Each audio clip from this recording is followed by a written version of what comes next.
자, 이 시간은 지금 보건목교회 넷째 시간입니다.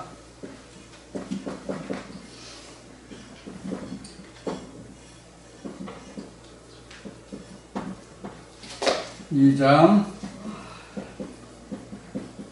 넷째 시간입니다.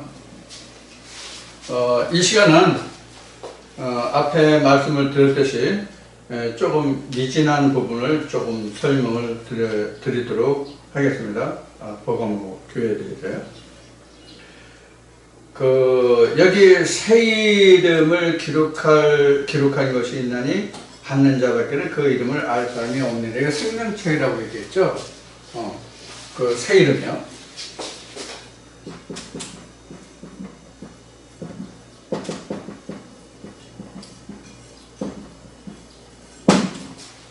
자, 왜 우리가 생명책이 중요한가 하는 것을 이 시간 같이 좀 그 부분을 설명드리도록 하겠습니다.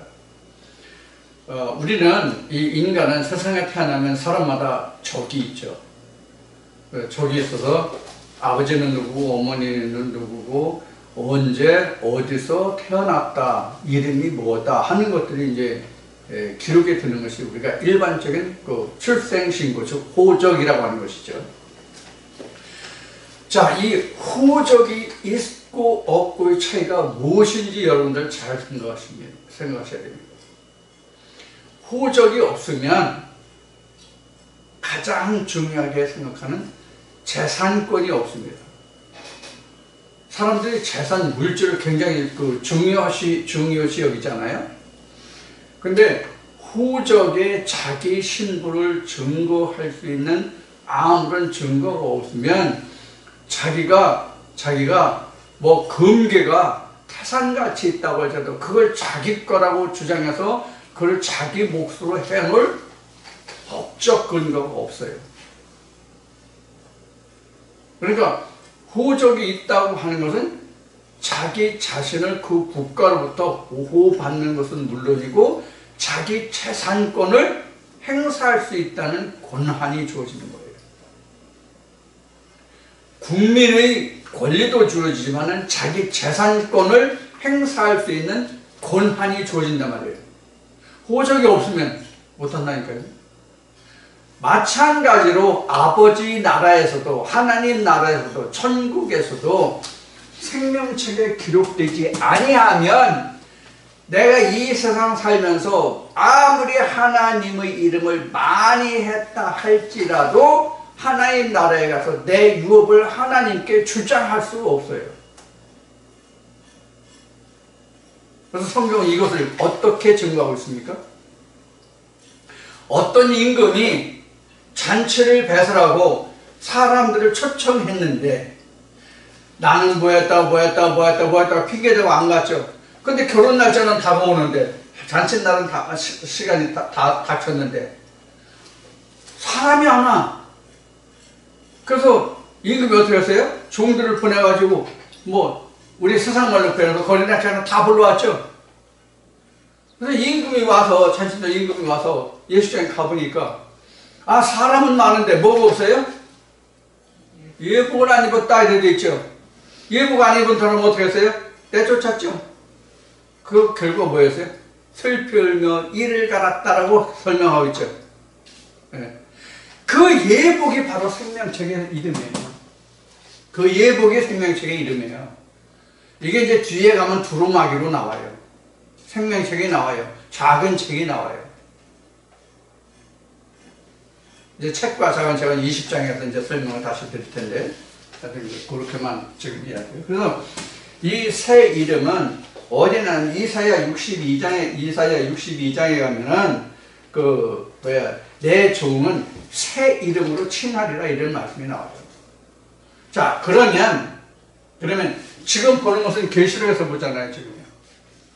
지금 보는 건 계시록에서 보는데 이미 하나님의 종들은 다른 새 이름으로 칭한다는 것이 신약에 와서만 예수님 시대에서만 사도들 때만 계시록에서만 증거되는 것이 아니라 이미 구약에서도 하나님의 종들은 내 종은 다른 이름으로 칭한다는 말씀이 이미 나와 있단 말이에요. 그래서 우리 여기 지금 새 이름이라고 된 것은 여러분들 그 에레미야서 이사야 보면 그 하나님의 그 말씀을 하나님의 웅덩이를 저기 그 생명의 우물을 더럽히고 그러면 그 사람이 흙에 기록된다고 되어 있죠. 생수의 근원을 버리는 자는 흙에 기록된다. 그렇게 되어 있죠. 네. 그렇게 되어 있는데 새 이름이라는 반대 이름이 바로 뭐냐면 흙에 기록된 이름이에요. 자, 제가 이 새 이름, 생명체에 기록된 이름을 그 여러 목사들하고 언장을 한 적이 있어요. 언장을 한 것이 있고, 일반 성도들한테도 이제 다른 교회 다니는 사람들한테도 이제 여러 번 물어본 적이 있었는데, 그 생명체에 당신 이름이 기록됐다고 하니까 뭐라고 얘기하냐면, 자신의 이름을 얘기해요. 자신의 이름. 자신의 이름. 자신의 이름이 하늘나라에 기록됐대요. 자신의 이름이. 이건 흙에 기록된 이름이에요. 최상 호적에 기록된 이름이지 하나님의 생명책에 기록된 얘기 아니에요. 그럼 하나님의 생명책이라는 것이 뭐예요? 성경에 기록된 이름 또는 기록된이 아니라 기록될 이름이 바로 생명책 이름이에요. 성경에 기록된 이름 또는 기록될 이름.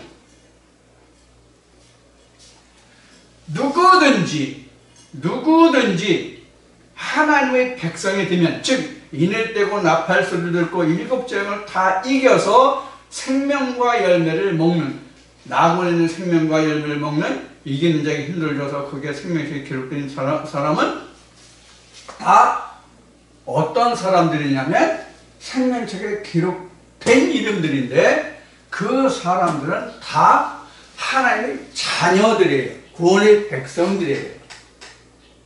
그 자들. 교회 다녔다고 해서 다 된 게 아니에요. 그럼 그 자들이 뭐라고 이름이 기록되느냐? 오로지 예수예요. 전부 다. 그래서 계시록 이제 계속 설명해 가다 보면 여러분들 이제 나중에 그 사도 요한이 자기에게 그 모든 속히 된 일들을 보여주고 설명하고 한 그 천사에게 절을 하려고 하니까 나는 너와 같이 된 형제다 이렇게. 그럼 너와 같이 된 형제가 누구예요? 예수예요. 지금 예수의 영이 지금 사도 요한과 계속 보여주고 말하는 거거든요. 이상으로 보여주고 말하는 거거든요. 예수 영은 말하고 사도 요한은 본 거거든요. 그것을 기록한 거잖아요, 사도 요한이. 그래서 예수가 사도 요한에게 나는 너와 같이 된 형제라, 오로지 하나님께만 경배하라 이렇게 얘기해요. 자, 그래서 전부 다 예수라는 거. 그래서 이 예수는 2000년 전 유대 땅에 왔던 그 자만이 예수가 아니라 하나님의 아들 된 모두가 다 예수예요. 왜 그래요? 하나님이 낳았으니까 그 아들 예수죠. 오늘 내가 너를 진리로 낳았다고 돼 있잖아요. 하나님의 형상으로 짓겠다고 창세기 1장에서부터 설명하시잖아요. 그러면 저나 여러분이나 이 동영상을 보시는 시청하시는 여러분이나 모두가 다 이 육신을 하나님이 만들었어요? 그럼 내 아버지도 하나님, 여러분들의 아버지도 하나님이에요?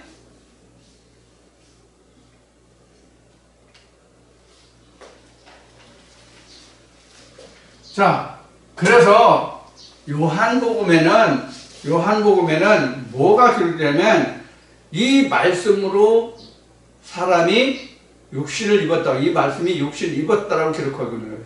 이 말씀이 육신을 입었다가 창세기로 가면 1, 2, 3장에 하나님이 생기를 불어넣어서 사람을 지어가는 과정을 말씀하시는 거예요.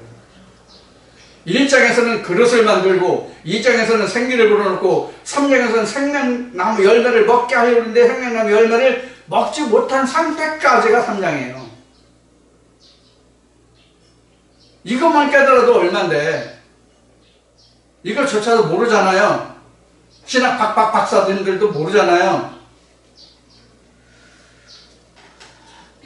그래서 사도 바울은 뭐라고 했어요? 질그릇 속에 보화를 담았다고 되어 있잖아요. 그 질그릇은 곧 우리다. 로마서 9장에 나오죠.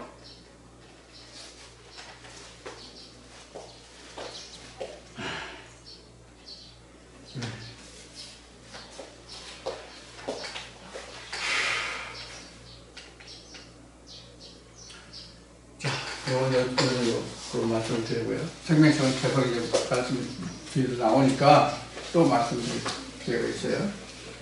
이 시간에 제가 우상을 말씀드리겠습니다. 우상.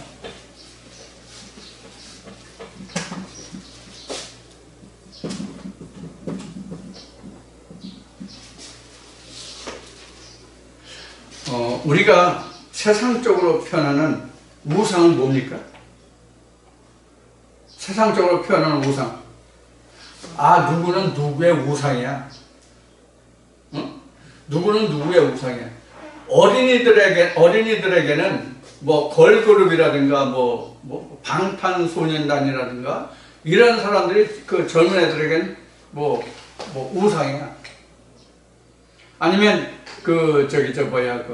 요새 뭐 미스터 트롯 미스 트롯 끝나고 이제 미스터 트롯에서 요새 트롯이 지금 뭐 떴다고 그러나 뭐 유행이라고 그러나 뭐라고 그래. 뭐 요새 트렌드가 트롯인가 그렇게들 뭐 이야기하는 것 같은데, 우상이라고 하면 뭐야? 섬김의 대상으로 바라보는 자가 우상이죠. 응? 섬김의 대상으로 바라보는 자.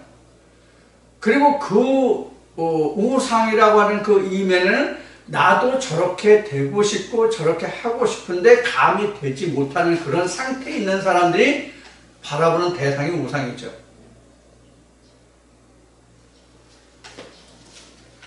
자, 우상이라서 뭐 어떤 섬김의 대상이 뭐 가장 쉽게 얘기하면 우상이에요. 그런데 이 우상을 영어로 뭐라고 표현하죠? 우리는 아이돌이라고 표현해서 아이돌. 그게 우상이에요. 그 아이돌이 뭐예요? 사실은 거짓 거예요. 허상이에요. 허상. 허상이라고 해요. 예를 들어서 여러분들 요새는 스마트폰 많이 쓰죠. 스마트폰 많이 쓰죠. 스마트폰 그 화면에 보면 이렇게 많은 뭐 형상들이 이렇게 나와 있죠. 이걸 뭐라 그러죠? 아이콘이라고 그러죠. 그래서 이 아이콘은 이것을 무엇을 저장하고 있다는 뭐예요? 하나의 표시죠. 하나의 표시예요. 이 아이콘이 표시하는 것은 뭐예요? 애플리케이션이죠. 그 안에 어떤 적정한 소프트웨어 프로그램이 들어있단 말이에요. 그러면 이 아이콘이라는 것은 이 애플리케이션에 대한 뭐예요? 상징이죠. 상징. 그죠? 겉보기. 그 속을 말하는 것이 아니라, 애플리케이션을 말하는 것이 아니라 그 애플리케이션에 대한 겉보기를 형상화한 거예요. 형상화한 거예요. 실상이 아니란 말이에요. 그러니까 뭐예요, 이것은? 결국은 이게 거짓 것이죠. 결국 앱이 애플리케이션이 아니다는 얘기예요. 그 애플리케이션에 대한 어떤 형상 모양이지 그 애플리케이션 자체는 아니란 말이에요. 자, 그래서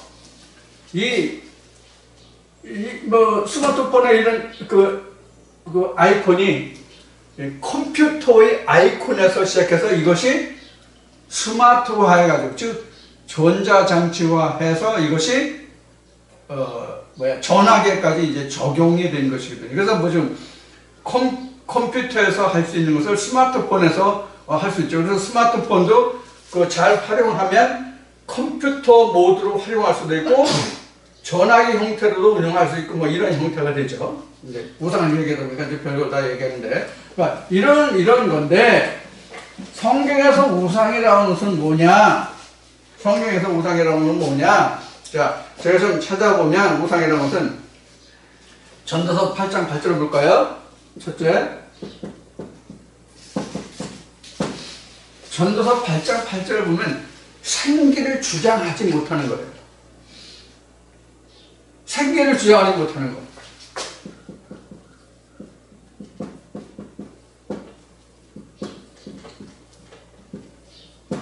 자, 그럼 생기가 뭐예요? 생기가 뭐예요?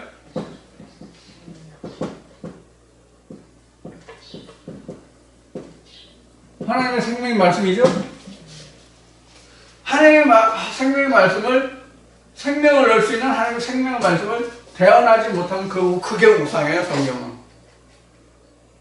그러니까 하나님의 생명의 말씀을 대언하지 못하는 그것은 전부 다 우상이에요. 그래서 이사야는 이렇게 얘기하면 능히 짖지 못하는 벙어리 개, 능히 짖지 못하는 벙어리 개, 이게 우상이에요. 개가 멍멍멍멍 거리는데 거기 언어가 있습니까? 언어라는 게 뭐예요? 언어라는 것은 서로 상대 간에 의사가 소통될 수 있는 어떤 일정한 음이나 소리나 뭐 기호나 이런 것들이 바로 언어죠. 그런데 그거를 주장하지 못하는 거예요.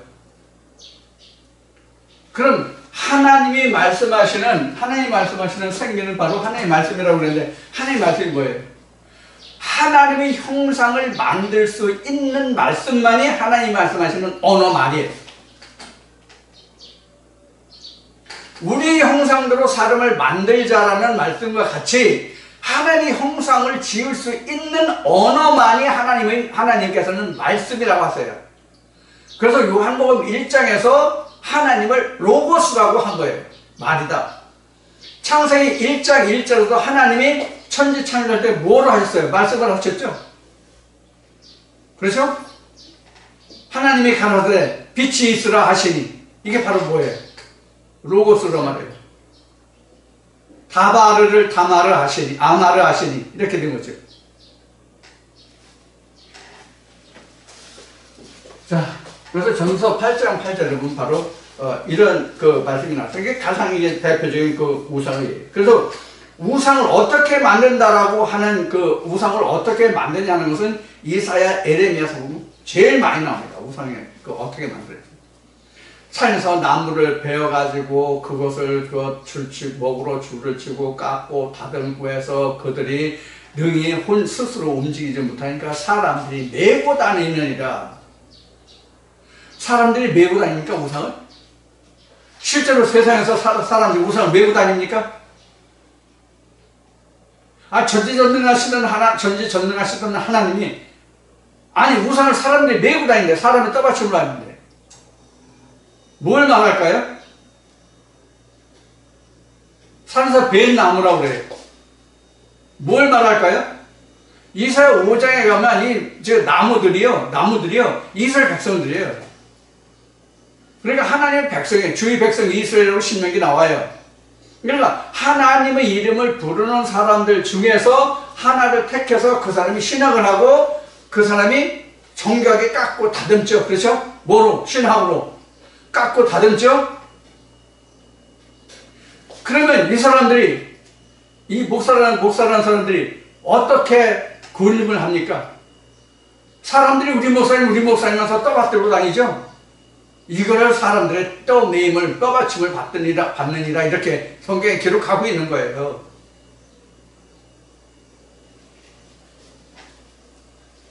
반면에 진짜 하나님의 종들은 사람에게 떠받침을 받았습니까? 업신여김을 받았습니까?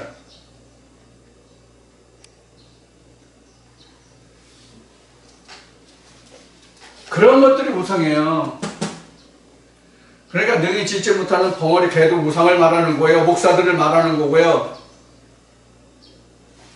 생명을 주장하지 못하는 이것들. 즉 하나님의 말씀을 하나도 하지 못하는 이자들. 그래서 그들을 벙어리 개라고 얘기한 거예요. 그래서 사도 바울은 그렇게 하잖아요. 너희는 능히 짓지 못하는 벙어리 개들을 삼가 조심하고 할례 받지 못하는 그 개들을 조심하고 이렇게 얘기하잖아요. 사도 바울은.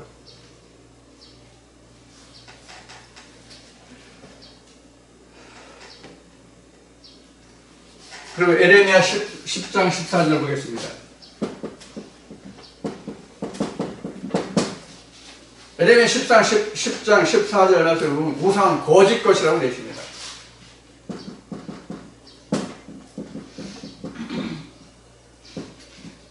거짓 것. 왜? 참 아니다 그런 얘기입니다. 성경에서 참은 하나님에 의해서 성령만이 참입니다. 그렇지 않은 것은 다 거짓 것입니다.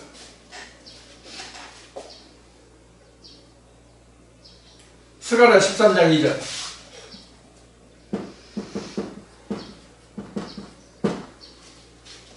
우상 거짓 것. 여기도 우상 거짓 것이라고 나왔어요. 거짓 선지자. 앞에 거 빼고 거짓 선지자로 합시다. 거짓 선지자. 거짓 선지자가 우상해.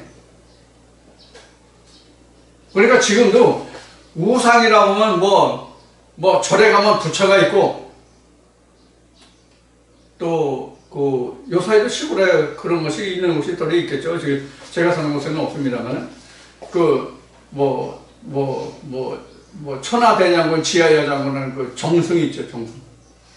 충청도에서는 그 장승이라고 얘기를 많이 했습니다. 정승이죠. 정확하게는 정승이죠. 이 정승들 또는 우리 성황당 또는 선왕당, 충청도 선왕당이라고 해.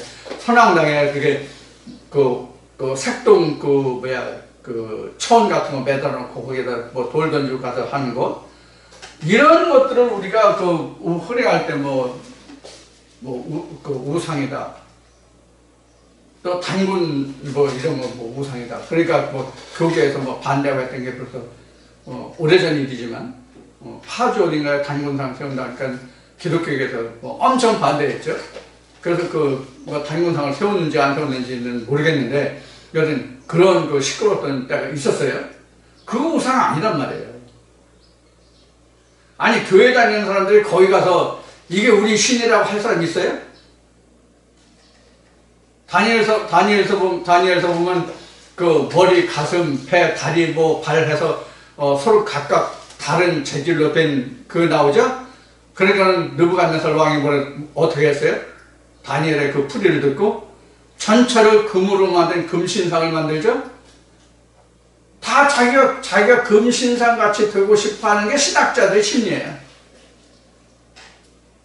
그래서 이사야가 예언했듯이 전투의 전투를 가옥의 가옥을 연하여 홀로 거하고자 하는 자는 화 있을진저 이런데 이렇게 증거하고 있는데, 그러한 상태 갖고 느부갓네살 왕이 머리, 가슴, 배, 다리, 발, 그것이 금, 은, 동, 철, 흙과 철을 이렇게 같이 됐던 이러한 것들을 자기가 전부 다 금으로 하겠다고 해서 자기가 금으로 다 되고 싶다고 해서 만든 것이 금신상인데, 그렇게 하고 싶어 하는 심리를 가진 자들이 다 뭐냐면 우상이에요.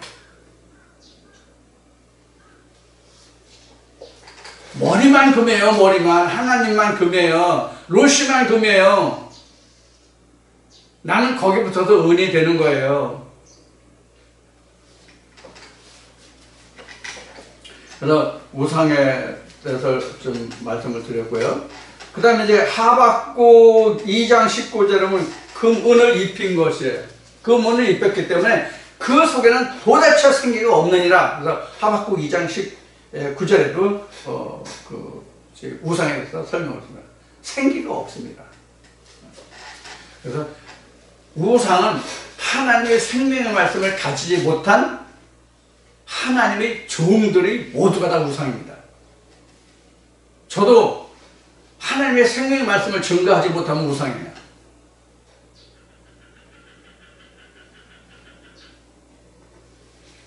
근데 우상이 세상적으로는 무슨 뜻이라고 그랬어요? 섬김의 대상이라고 그랬죠? 그러면 하나님의 생기의 말씀을 대언하고 주장하지 못하는데 섬김의 대상이 돼요? 뭘 섬겨요? 뭘 섬겨? 알맹이가 없는데 생기가 없는데. 예? 여기 하나 더 합시다. 지금 한 거 다 받고 그냥 쉽고요. 자, 그래서 이 안에 하나님의 생명의 말씀이 하나도 없는데 그게 우상이 될 수 있냐고. 뭘 섬겨 뭐로. 그러니까는 하나님의 말씀에서 섬김을 받지 못하니까 어떻게 돼요? 사람한테 목사님 우리 목사님은 떠받듭니다. 이렇게 성경을 주장하고 있는 거예요. 성경이 제 얘기가 아니라 성경이.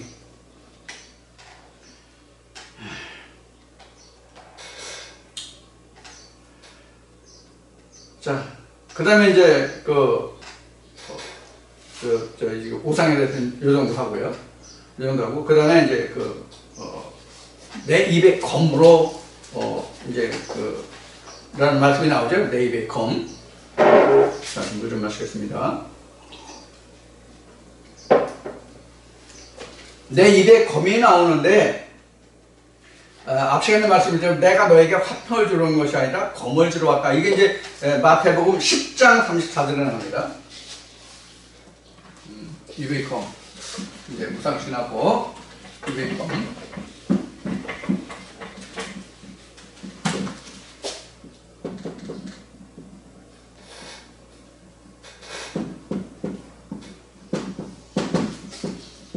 마태복음 10장 34절이라고 그랬나?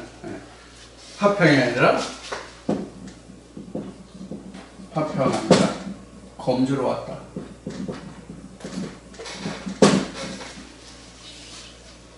자, 만약에 예수님이 우리에게 화평을 주셨다고 하면 우리에게 검이 필요 없죠. 그렇죠? 검을 줬다는 얘기는 우리 보고 뭘 하라는 얘기예요? 전쟁하라는 얘기예요. 그러니까 인을 떼고 나팔 소리를 들으면 그 다음에 재앙이 오는 거예요. 왜? 싸워야 되니까. 전쟁은 인류에게 재앙이거든요. 전쟁이 일어났다는 것은 내가 살고 네가 죽느냐, 내가 살고 내가 죽느냐 하는 문제가 있잖아요.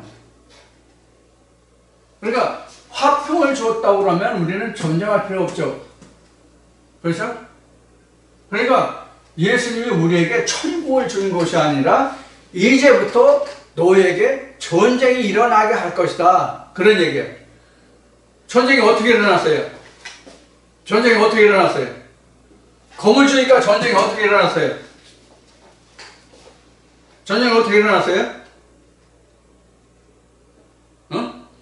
아비가 아들고 어미와 며느리가 시어머니가 그래서 원수가 집안에 일어나 이런 말씀이 나오죠. 이게 그거예요. 화평을 줬으면 평안해야죠.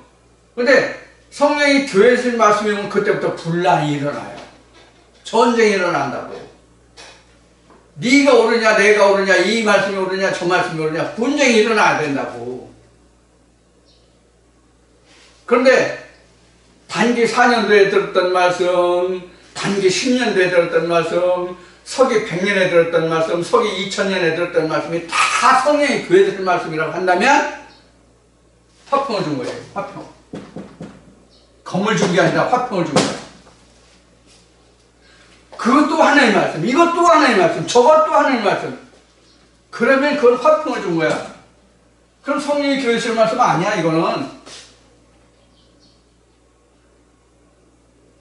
다 하나님의 말씀이라서 다 하나님의 말씀이 돼서 누구한테 듣든 전에 그 말씀이 다 성령이 교회들에 가시는 말씀이라면 그렇게 생각한다면 내 안에 분란이 일어나 안 일어나 내 안에서요? 안 일어나죠? 그럼 성령이 검이 아니라니까? 화평이라니까? 그럼 그건 거짓 것이란 말이에요. 거짓 것. 내 안에서 분란이 일어나지 않는 말씀은 거짓 것이라고.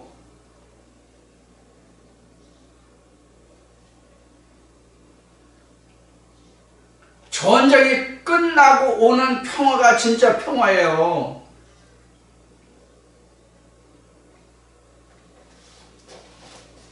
뭐 어느 나라 대통령이 뭐 그런 말을 했다고 그러죠? 예?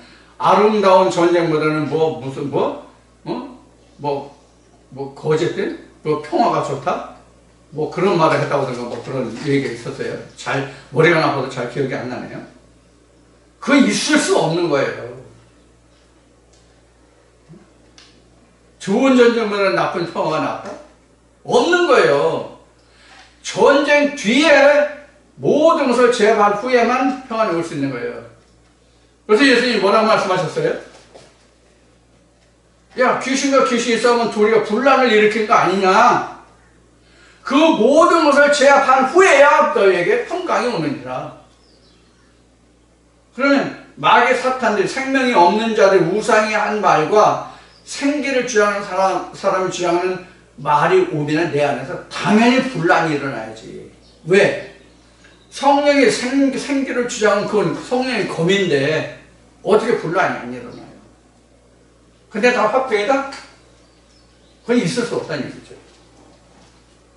그럼 이 세상에 진리와 비진리가 없죠. 그렇죠? 다 화평을 주는 말이라면 진리와 비진리가 따로 있는 게 아니에요. 예수 그리스도가 올 필요가 없는 거예요.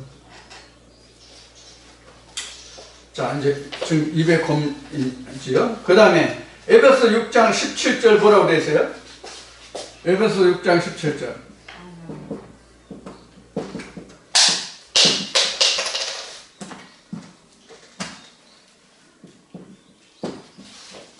에베소 6장 17절은 구원의 투구와 성령의 검이 나와요. 구원의 투구와 성령의 검. 여기는 한 수 더 썼네. 투구까지 썼잖아. 왜 투구 썼어요? 저기 위해서 내가 보호받기 위해서 투구를 쓰는 거잖아요. 검도 날 모습을 갑자기 부시하기 위해서 검이 필요한 거예요. 자, 이렇게 됐죠? 누가복음 22장 38절.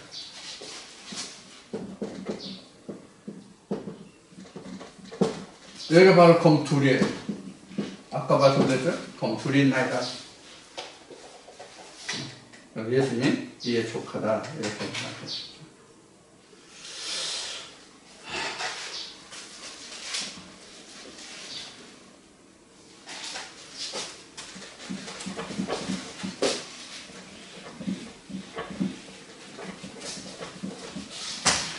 그 다음에는 이제 감추었던 만나.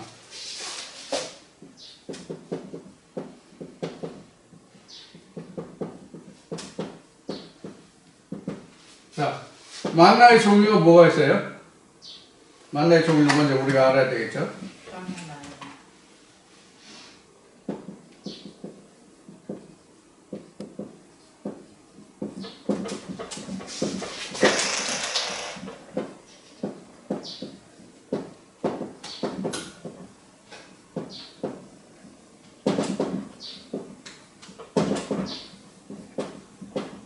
이렇게 나눠지죠.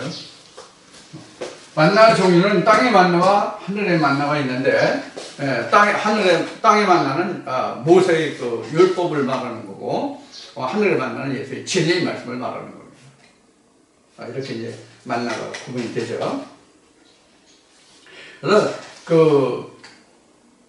하나님이 이스라엘 백성들에게 만나를 주게 하신 이유를 성경이 뭐라고 설명하고 있는지 여러분들 기억하시나요? 이스라엘 백성들이 입으로 들어가는 게 아니라 하나님 말씀으로 인해서 산다는 것을 이스라엘 백성들로 하여금 깨닫게 하기 위해서 만나를 주셨다고 설명하고 있어요. 자, 이제 그 말씀을 한번 찾아보겠습니다. 출애굽기 16장 35절.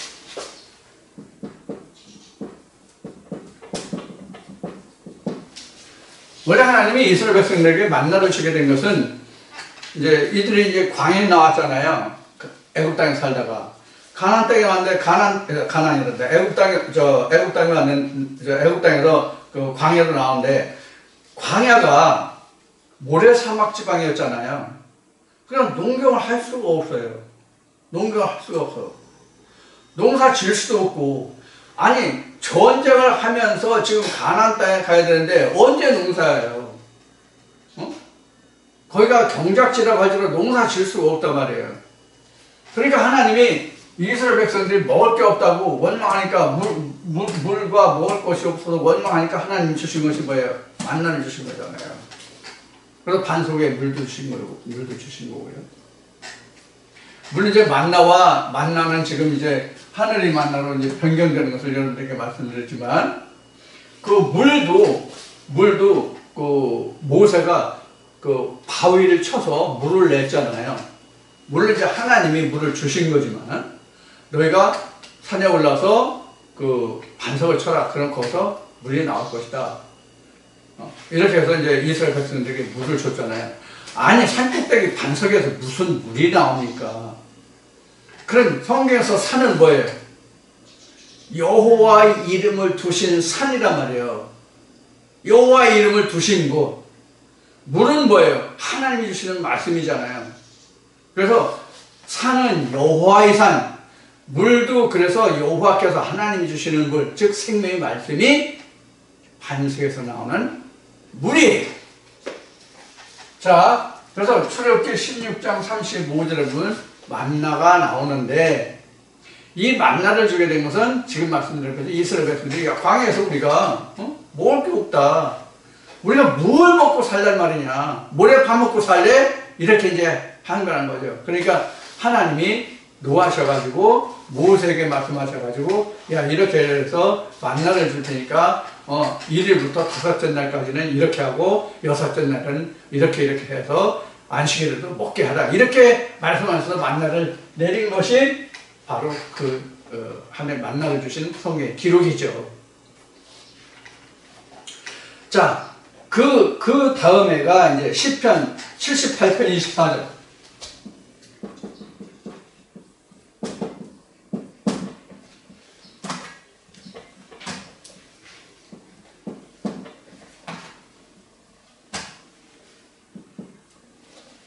시편 78편 24절.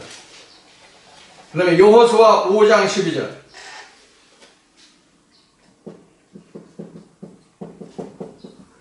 여기는 의미가 좀 달라요.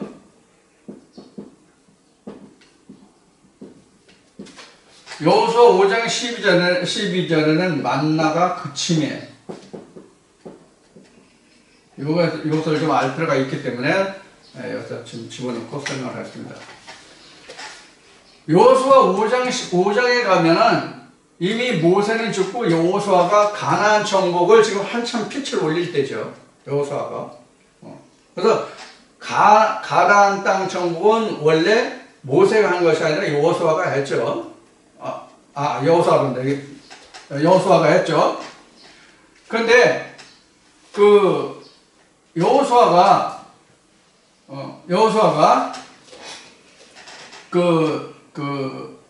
어느 때에 만나가 그쳤냐, 여호수아 어느 때에 만나가 그쳤냐면, 이스라엘 백성들이 모세가 죽고, 느보산에서 모세가 죽고, 호세아가 안수에서 이름을 여호수아라고 이름을 붙이고, 하나님이 모세의 옷을 벗겨서 여호수아에게 입히니, 모세에게 있던 하나님의 명이 여호수아에게로 넘어갔죠.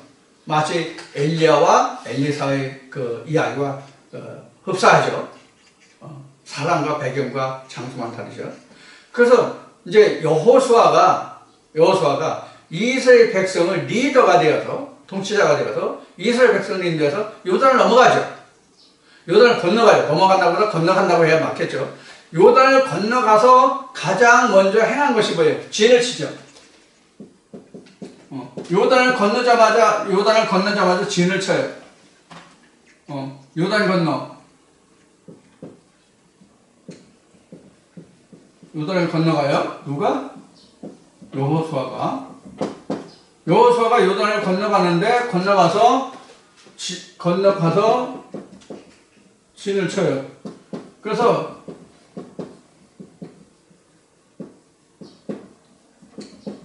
첫 번째 유월절 행사를 하죠. 첫 번째 유월절 행사를 할 때, 만나와 볶음곡식으로 써요. 만나와 볶음곡식으로 하나님께 첫 유월절을 드려요. 요단을 건너서 첫 번째 유월절. 여기가 42번째 진치인 거예요. 42번째.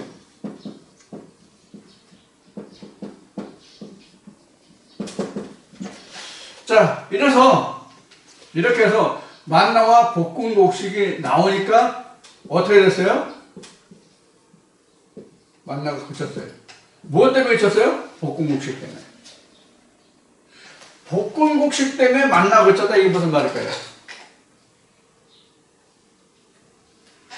이 볶음곡식은 가나안 땅 소산이에요.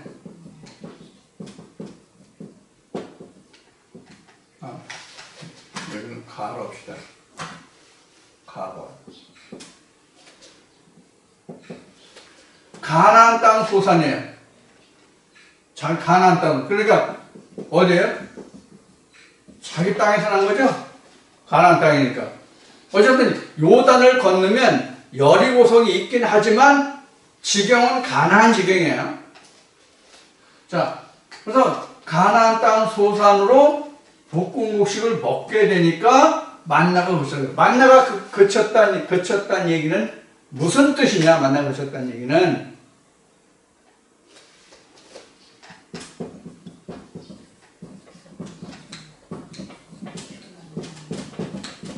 스스로 양식을 취하라는 뜻이에요. 스스로 양식을 취하라는 뜻이에요. 자기 땅에서. 자, 여기서 한 예를 드릴게요. 히스기야가 병들죠. 히스기야 왕이 병들으니까 하나님께 기도를 하죠. 벽을 향해서 통곡을 하면서 기도하죠. 그래서 어떻게 해요?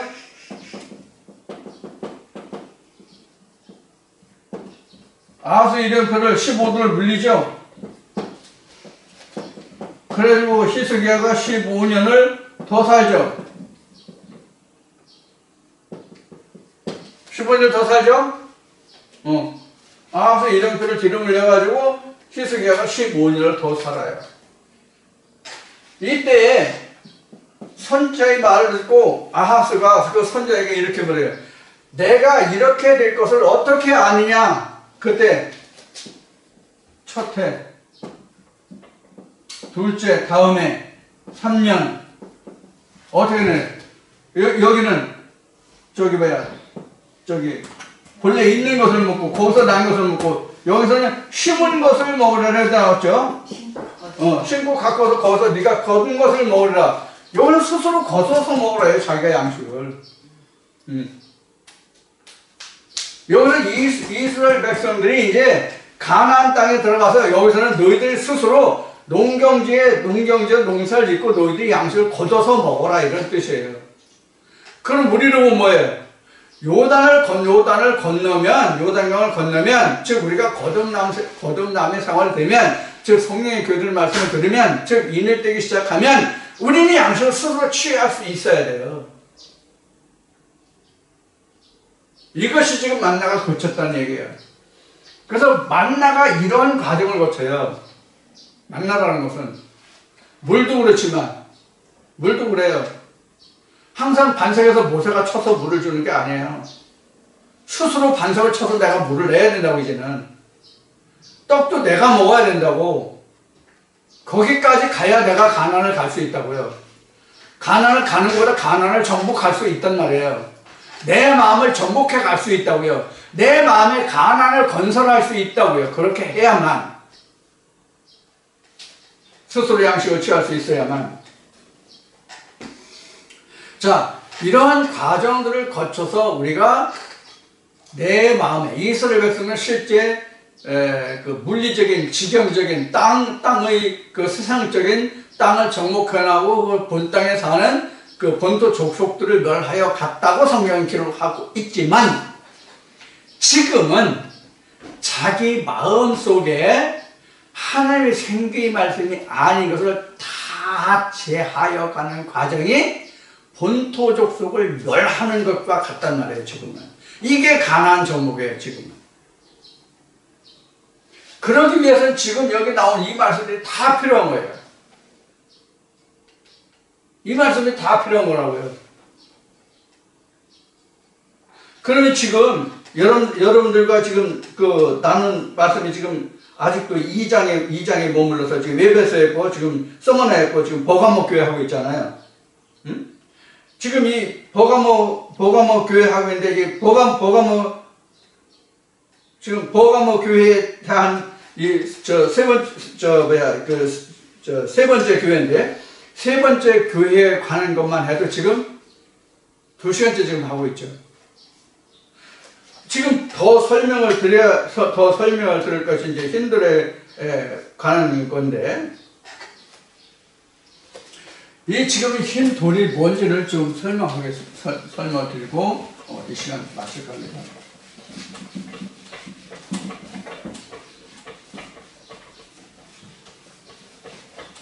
우선 날씨가 좀 많이 덥기 때문에, 또 이제 지금 비가 자주 오잖아요. 그래서 오늘 아침에 일찍 일어나서 좀 첫 시간에 말씀을 드렸지 좀 일을 했더니 좀 많이 몸이 피곤한 상태예요. 그래서 가능한 좀 빨리 끝내려고 했는데 상당히 말씀이 그 진행이 설명은 드려야 되겠고 그걸 빨리 끝낼 수 없는 상황이 돼서 지금 그러네요.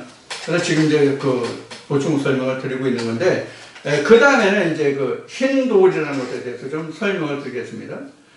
지금 2장 17절에 보면 2장 17절에 지금 흰 돌이라는 거기에 새 이름이 나오는데,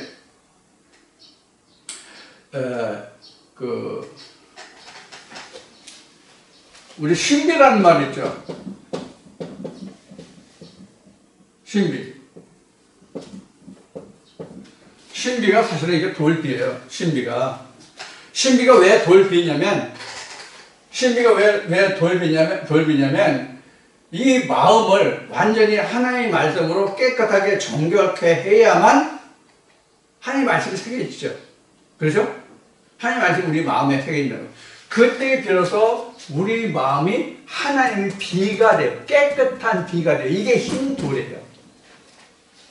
그렇게 된 우리 마음이 흰 돌이에요. 거기에 이름을 새기는데 무슨 이름을 새기냐면 작은 책의 이름을 새긴다는 얘기예요. 이 작은 책은 언제 설명드린다고 그랬어요? 계시록 20장에서 다시 설명드린다고 그랬어요. 앞 시간에요. 계시록 20장에는 책과 작은 책, 책과 생명책이 나오거든요. 이 생명책이 바로 작은 책이에요. 작은 책은 10장에서 계시록 10장에서 나오는데 이 작은 책이 바로 예수 그리스도의 말씀입니다. 좀 설명드리면 성경에는 책이라는 말이 나오는데 우리는 책 하면 영어에 북이라는 말이 있죠. 북. 뭐 다른 말도 많이 있지만은 북이 가장 일반적으로 우리가 책이라고 쓰는 말이죠. 이 북이라는 말이 책이 아니라 원래 책이라는 말은 성경 말씀이라는 말이 책입니다. 원래 성경에서는. 비브로스, 비브리온 이렇게 나오죠. 그런데 원래 비브로스, 비브리온이 성경을 말하는 거잖아요. 이게 사실은 책이에요. 그래서 사실 책이라고 하는 것은 하나님의 말씀이 책이에요. 성경이 책이에요. 일반 세상에 있는 서적들은 사실 책이라고 할 수가 없어요. 성경적으로 보면 책이라고 하는 것은 성경을 말한다는 얘기예요. 세상에 있는 책들이 책이 아니라는 뜻이 아니라 하나님의 말씀이 아니다라는 뜻으로 그거는 책이 아니다라고 말씀을 드리는 거란 말이에요. 그래서 예수의 피로 정결케 된 신비, 이런 계시록 지금 두루마기를 빠는 자는 복이 있다라고 하는데 그 두루마기가 실제 그 두루마기가 아니라 하나님의 생명의 말씀이에요. 그게 어디 있어요? 신비에 있어요. 이게 우리에게 두루마기예요. 두루마기가 아니라 두루마기예요. 두루마기. 그래서 계시록 22장 14절에 가면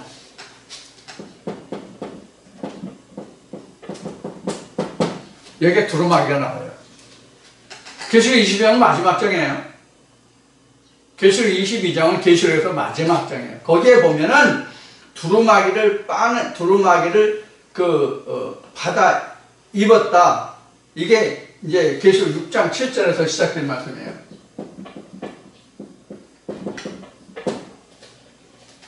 그래서 계시록 22장 가서는 이제 나와요. 그 다음에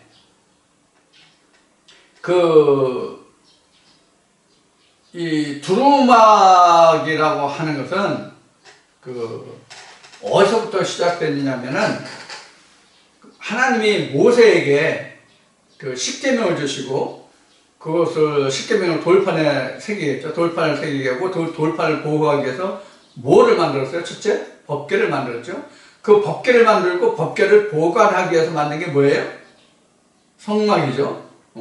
그래서 성막을 어떻게 만들려고 하나님이 모세에게 만들마시죠. 그래서 성막을 내가 너에게 지시한 대로 성막은 물론 성막에 있는 모든 그 기구들, 우리는 일반 교회에서는 이것을 성물이라고 얘기하죠. 이 성물들을 다 하나님이 보여주신 대로 지시하신 대로 만들려고 그러죠. 이것은 이제 촛대에 대해서 말씀드릴 때 제가 말씀드렸죠. 그래서 하나님이 이런 것들을 모세에게 만들라고 하셨는데 그 만든 모든 것들이 하나님의 성물이잖아요. 이게 무엇을 인해서 생겨났어요? 돌비로 인해서 생겨났죠. 돌비로 인해서. 돌비 보관을 위해서 장막이 생겼다. 이렇게 보면 되죠. 그럼 장막이 생겼다는 얘기는 뭐예요? 장막이 생겼다는 얘기는 자, 이런 뜻이에요. 이게 우리가 세상이라고 합시다. 세상으로 해요. 그럼 이 세상의 어느 한 부분에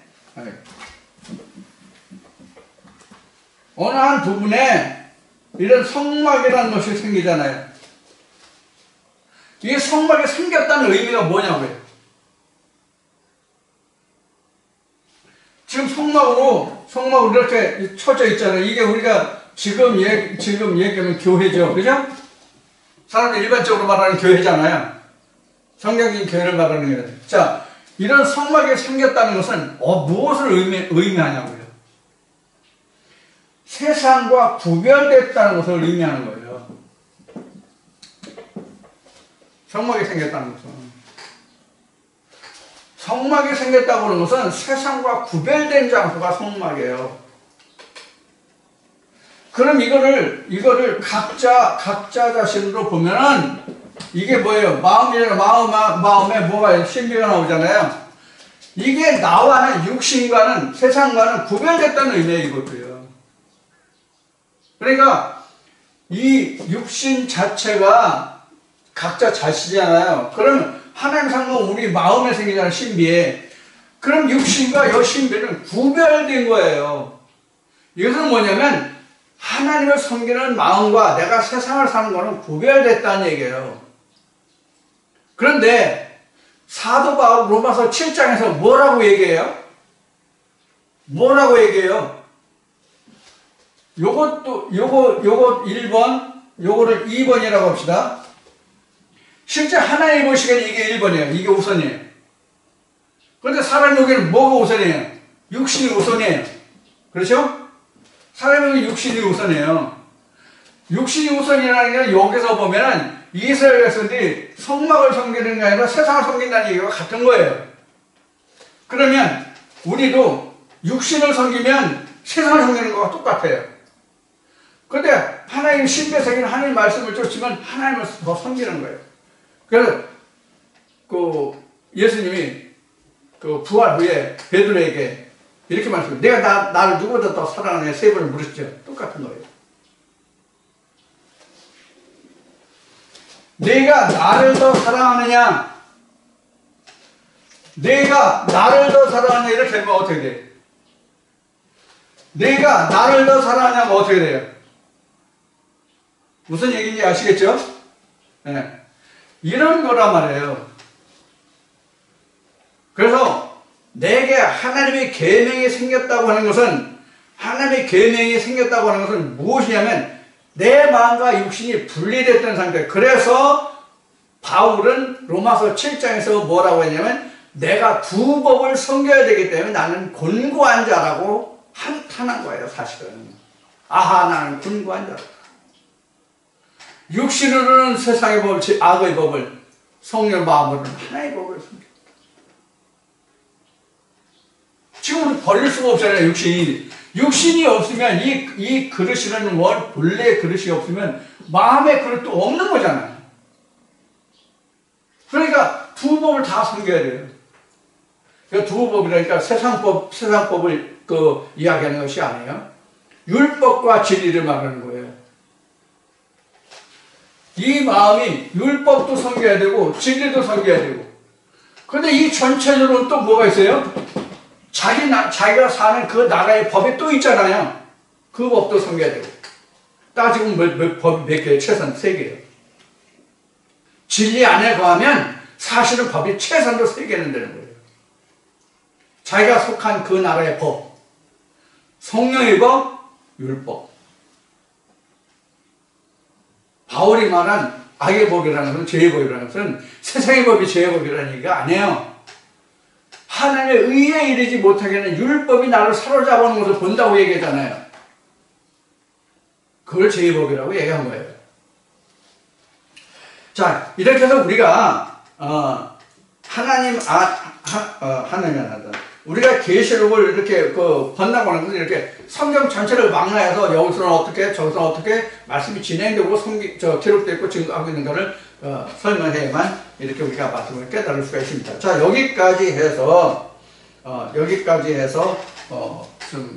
버가모 교회 늦은 시간인데 여기 가서 버가모 교회를 마치도록 하겠습니다. 여기에 또 새 이름이 또 어떻게 이것까지 해야 된다. 이건 제가 앞에 설명했고 또 다음에는 또 설명할 기회가 있을 거니까 여기서 이제 이만 줄이고요.